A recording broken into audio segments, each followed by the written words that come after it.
my king! Not my king! Not my king! Not my king! Not my king! Down with the crown! Down with the crown! Charlie, Charlie, Charlie! Ow, ow, ow! Another king of mine! 3579, you are no king of mine! Charlie, Charlie, Charlie! Out, out, out! Charlie! Out! Charlie! Out! Charlie, Charlie, Charlie! Out, out, out! Charlie! Out! Charlie! Out! Not my king! Not my king! Down with the crown! Down with the crown! Down with the crown! Down with the crown! Down with the crown! Down with the crown! Not my king! Not my king! Not my king! Not my king! So I am here today at the Republic, Change the Country, Not My King protest. Elizabeth, what brings you here today?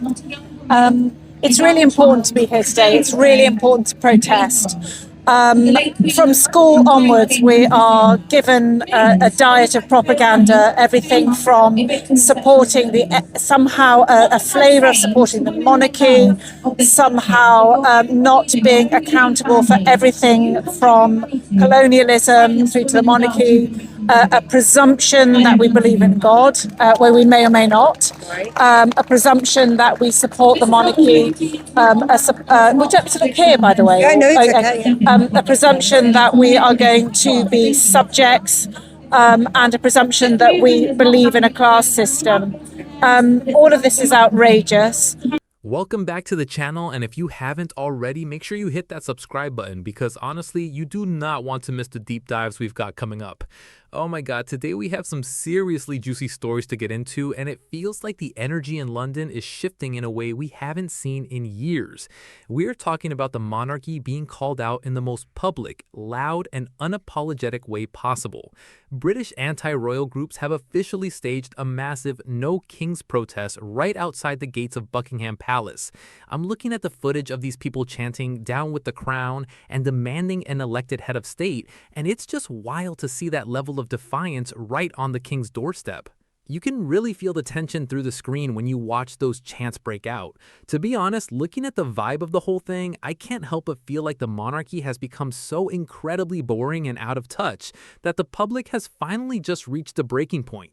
It's like the era of being fascinated by the royal wave and the stiff upper lip is fading away, replaced by a generation of people who are looking at their bank accounts and then looking at the palace gold and saying, wait a minute, why are we still doing this? People are tired, they're frustrated, and they're bored of the same old scripted appearances while the rest of the world is moving on. It's no longer just a small fringe group, it feels like a genuine movement of people who have had enough of the pageantry and want something that actually reflects modern life. When you see those yellow "Not My King" signs clashing against the gray stone of the palace, it's a visual reminder that the fairy tale is wearing thin. For a long time, the monarchy relied on a certain level of mystery and prestige, but in the age of instant information and social media, that current has been pulled back. We're seeing the protests get louder and the arguments for a republic becoming more mainstream because the glamour just doesn't hit the same way it used to. It's one thing to have a royal family when everything is stable, but when people are calling for an elected head of state, they're essentially saying they want accountability and someone who actually represents them, not just someone who inherited a crown. I think the reason it feels so juicy right now is because for the longest time, criticizing the royals was seen as almost taboo in the UK, but that fear is gone. The protesters outside the palace aren't just whispering, they are screaming for change. It's a fascinating moment in history to witness because it's not just about the politics, it's about the culture. The public is essentially saying that the boring routine of royal tours and ribbon cuttings isn't enough to justify the institution anymore. They want a voice, they want a vote, and they want a system that doesn't feel like a relic from hundreds of years ago. It's a total vibe shift that is shaking the foundations of the establishment. As we watch this unfold, you have to wonder how the palace is going to react or if they even can.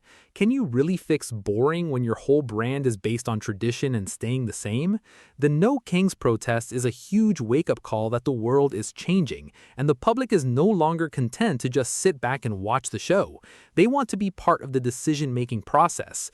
It's a heavy topic, but it's one that's sparking so much conversation across the globe right now. Now, if we really peel back the layers on why this specific protest feels so different, we have to talk about the sheer audacity of where it's happening. Standing right there on the mall with the Victoria Memorial behind you and those massive gilded gates in front of you is a statement in itself. For decades, that space was reserved for tourists with Union Jack flags and people waiting for a glimpse of a carriage. But now, that same pavement is being occupied by people who are essentially saying the party is over. It's not just a few people with signs, it's a coordinated effort to dismantle the aura of inevitability that has surrounded the British throne for centuries. When you hear that rhythmic chant of "Down with the Crown," it cuts through the typical polite silence of London's ceremonial heart. It's a jarring, raw sound that signals a massive disconnect between the people living in the real world and the people living behind those stone walls. The irony of the whole situation is that the more the monarchy tries to stay neutral and above the fray, the more irrelevant they seem to the average person struggling with the cost of living. There's this growing sentiment that the institution is just a very expensive, very dusty museum exhibit that we're all forced to pay for. Why are we still following a script written in the Middle Ages? The protesters are pointing out that in any other job, you don't get to keep your position just because of who your father was, especially when the job involves representing a modern, diverse, and struggling nation. The No Kings movement is tapping into a global trend of questioning inherited power, and honestly, can you blame them? When you see the staggering wealth of the Duchy of Lancaster or the sovereign grant figures, and then you look at the state of public services, the boring traditions start to feel a lot more like an insult than a heritage. What's even more fascinating is how the younger generation is driving this. For the older demographic, the Queen was a constant, a symbol of stability that made the monarchy feel untouchable. But now that the guard has changed, that emotional shield has vanished. The current setup feels less like a majestic tradition and more like a poorly managed brand. The public has gotten enough because the trade-off, glamour in exchange for tax pounds, isn't working anymore. Social media has stripped away the magic and replaced it with memes, critiques, and a 24-hour news cycle that highlights every slip-up and every tone-deaf moment. You can't maintain a divine right vibe when everyone can see the cracks in the foundation in high definition. The No Kings protest outside Buckingham Palace is the physical manifestation of an internet-age frustration that has finally boiled over. This isn't just about a dislike for one specific person in a crown, it's a systemic critique of the concept of a subject versus a citizen. The people shouting outside the palace aren't asking for a better king, they're asking why they have a king at all. They're looking for a version of Britain that is meritocratic and modern, where the head of state is someone who actually earns the spot through a ballot box. It makes the whole royal routine look incredibly performative and frankly a bit ridiculous in a 2026 context. When you compare a democratic process to a coronation, one feels like progress and the other feels like a costume drama that has gone on for 3 hours too long. That's the boring part, the repetitive, hollow nature of it all that just doesn't provide any real value to the person trying to pay their rent or find a doctor. And let's be real, the palace's usual strategy of never complain, never explain is failing them here. Silence in the face of such a loud and growing protest doesn't look like dignity anymore. It looks like being out of touch. Every time a royal car drives past the line of yellow signs, the contrast is deafening. It forces everyone watching to pick a side. Are we a nation that clings to the past because we're afraid of change, or are we ready to move into a future where everyone starts on a level playing field? The energy in London right now suggests that a lot of people are choosing the latter. They're tired of the fairy tale because they've realized that in fairy tales, the peasants are just background characters. They want to be the lead in their own story, and that starts with demanding a government that reflects them, not a family tree that rules them. When you step back and look at the sheer scale of what's happening, you realize we are witnessing the closing credits of an era that many thought would last forever. This isn't just a weekend protest that's going to fizzle out by Monday morning. It's the beginning of a massive cultural audit. The No Kings protesters have successfully managed to do something that decades of political debate couldn't. They've made the monarchy look genuinely dated. There is a specific kind of exhaustion that comes from a public that has seen enough, heard enough, and paid enough. When the chants of "Down with the Crown" echo off the palace walls, it's not just noise, it's a demand for a country that values its citizens over its celebrities. The reality is that the monarchy's greatest defense was always its perceived necessity. But as people realize they can function perfectly well without the theater of it all, that defense is crumbling faster than anyone expected. The conversation is shifting away from who is the favorite royal to why do we have royals at all? And that is a dangerous place for an institution that relies on blind tradition to survive. We are watching the transition from a society that accepts its lot in life to one that actively questions why some are born into palaces while others struggle to find a place to live. That disconnect is the fuel for this movement. The boring nature of the monarchy that I keep coming back to is actually its biggest vulnerability right now.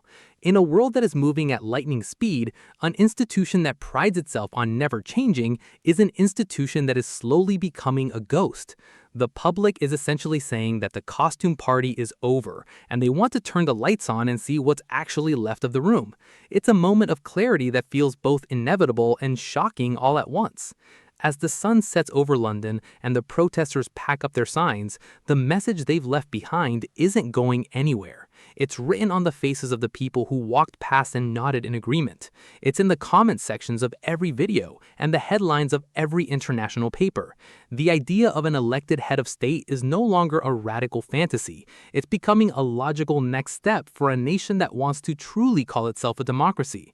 We're moving toward a future where the prestige of a title won't be enough to shield someone from the scrutiny of the public. If the monarchy can't find a way to justify its existence to a generation that values transparency and equality above all else, then these protests are only going to get larger, louder, and more frequent until the status quo is forced to break. Ultimately, what we're seeing isn't just a physical gathering, it's a psychological break from the past. For a long time, the monarchy functioned like a background noise that everyone just accepted, a sort of national wallpaper that you stop noticing after a while. But the No Kings protesters have stripped that wallpaper back to reveal the bare, crumbling walls underneath. When you look at the faces of the people in the crowd, they aren't just angry, they're focused. They are looking at the institution of the crown and seeing it for what it is, a giant gilded distraction from the actual mechanics of power and the very real problems facing the average person. The juicy part isn't just the scandal or the drama anymore. It's the realization that the public has finally seen through the magic trick. They've realized that the crown only has power because we all collectively agree to look away from its flaws. And that agreement is being rescinded in real time. It's actually quite poetic if you think about it. The very palace that was built to project absolute strength is now the backdrop for a movement that highlights its absolute fragility. Every time the police move in to manage the crowds, or the palace press office issues another dry, scripted statement, it only reinforces the protesters' point. The system is rigid, it's defensive, and it's scared of the people it claims to represent. We've reached the point where the boring rituals feel like a desperate attempt to stall the inevitable. The public has gotten enough because they've outgrown the narrative. Thank you so much for sticking with me through this deep dive into what is arguably one of the most transformative moments in modern British history. This is about more than just a protest. It's about the soul of a country deciding what it wants to be in the 21st century. I've seen your comments and I know how passionate you all are about this, so keep that conversation going below. Do you think the monarchy can actually survive this level of boredom and frustration, or are we truly seeing the end of the line? Your support means the world to this channel, and it's why we can have these honest, unfiltered conversations about the things that actually matter. Don't forget to like this video if you found it insightful, and subscribe if you haven't joined the family yet. It's been an absolute ride today, and I can't wait to see what happens next. Thank you all for watching, and I will see you in the next one.